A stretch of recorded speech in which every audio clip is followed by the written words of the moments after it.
Sa nangyayaring digmaan sa Gaza Strip ng Hamas at Israel, makikita ang lakas at pagiging advance ng kanilang mga militar, pero kapansin-pansin ang lakas ng militar ng Israel. Kilala ang militar ng Israel sa kanilang advanced na teknolohiyang pangmilitar, habang ang militanteng Hamas at Hezbollah naman ay ipinapakita ang kanilang pagkadalubhasa sa iba't ibang strategy, taktika sa pakikipaglaban o tinatawag na asymmetric warfare. Kaya sa ating episode ngayon ay ating alamin ang mga kakayahang pangmilitar ng Hamas, Hezbollah na matinding kalaban ng Israel, at ang kakayahang pangmilitar ng Israeli Defense Force. Kaya kung bago ka pa lang napadpad sa channel na ito, at kung gusto mo ng mga kwentong katulad nito, ay mag-subscribe ka na at huwag kalimutang i-like at pindutin ang notification bell, para lagi kang updated sa mga kwentong kagaya nito.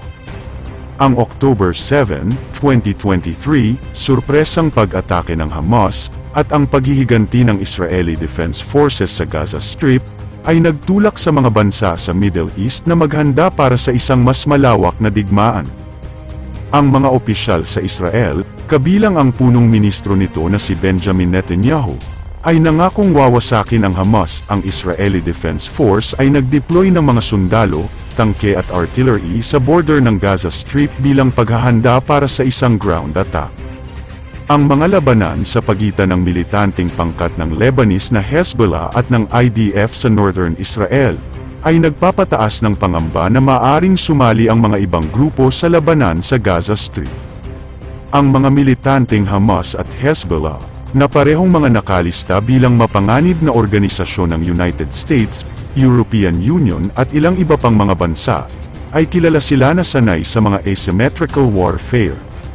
Ang mga impormasyon tungkol sa mga kakayahan sa pakikipaglaban ng dalawang militanteng grupo, ang Hamas at Hezbollah, ay hindi mabeberipika, dahil walang reliable sources o yung makapagbibigay ng tamang impormasyon.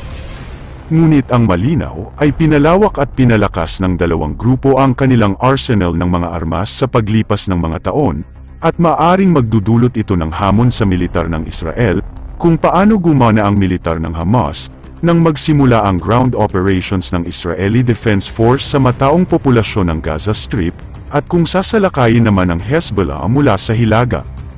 Narito ang isang sulyap sa mga kakayahan ng militar ng Hamas, Hezbollah at ng Israel o IDF. Hamas Gaza Tunnels. Itinatag ang Hamas sa simula ng unang intifada noong 1987, nang ang libu-libong Palestinian ay nagprotesta sa pananakop ng Israel sa West Bank at Gaza. Ang founder ng Hamas na si Sheikh Ahmed Yassin ay isang Palestinian cleric na kaanib ng Muslim Brotherhood political movement.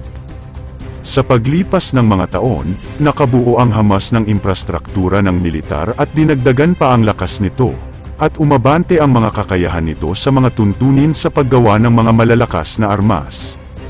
Nakahukay din ito ng sopistikadong sistema ng mga tunnel sa ilalim ng Gaza Strip, pati na rin sa mga bahagi ng Israel at Egypt.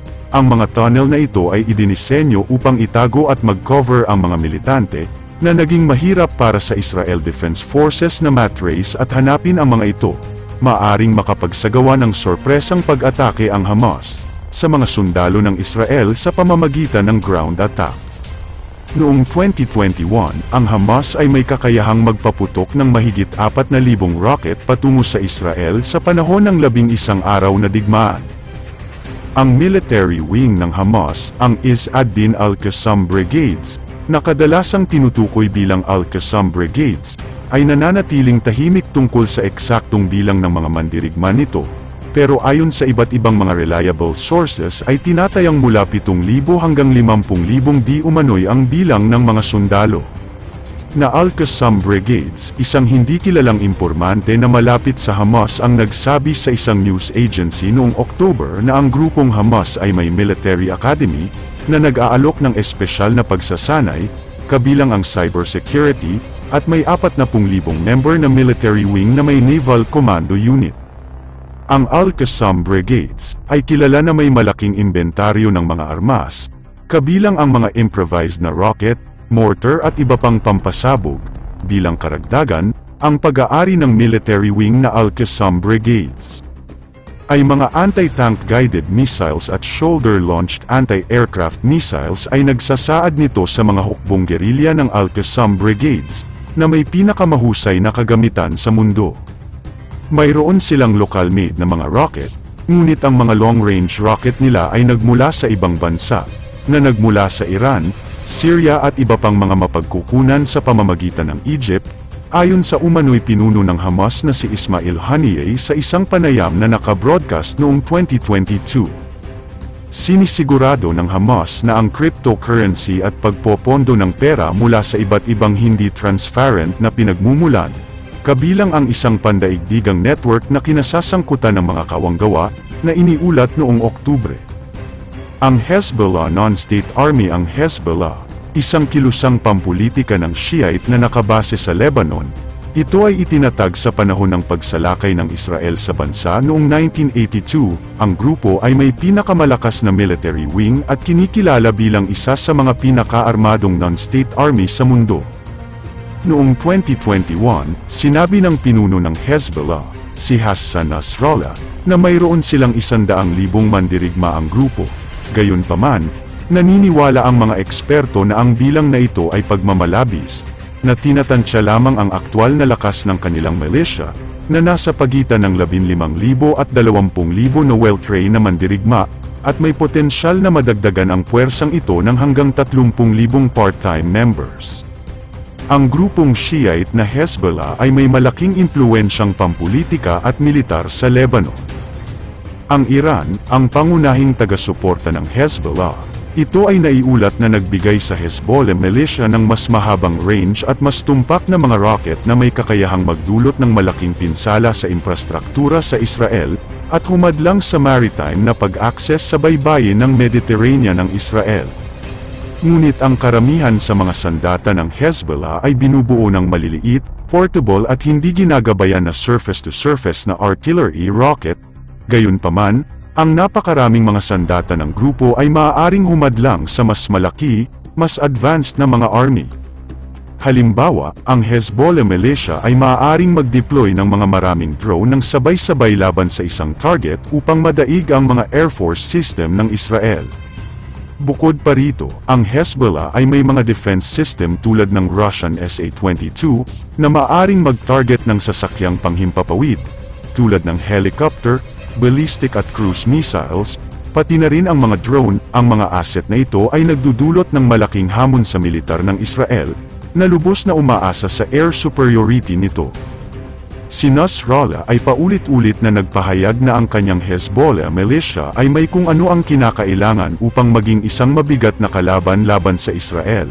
Gayunpaman, ang IDF ay nasa itaas pa rin. Sa digmaan noong 2006, nagpaputok ang Hezbollah ng libu-libong mga rocket sa Israel. Ang labanan ay pumatay ng humigit kumulang 1,200 katao sa Lebanon. Karamihan ay mga sibilyan. Ang Israel, sa kabilang banda naman, ay makikita na mababa lang at nasa 160 lamang ang nasawi, at karamihan sa kanila ay mga sundalo.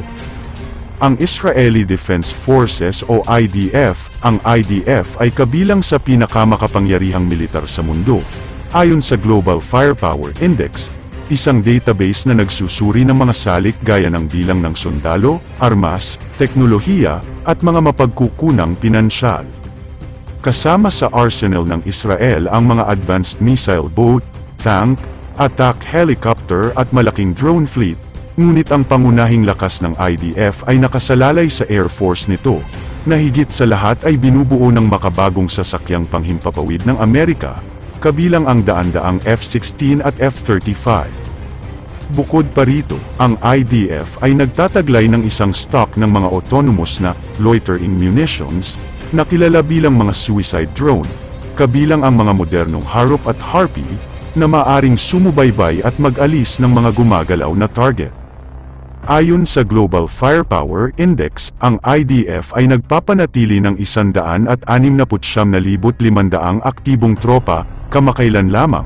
Tinawag ng mga awtoridad ng Israel ang humigit kumulang 360,000 reservist, mula sa kabuoang 460,000 na mamamayan, na may edad 18 hanggang 40 taong gulang, na sumailalim sa taunang mga sesyon ng pagsasanay.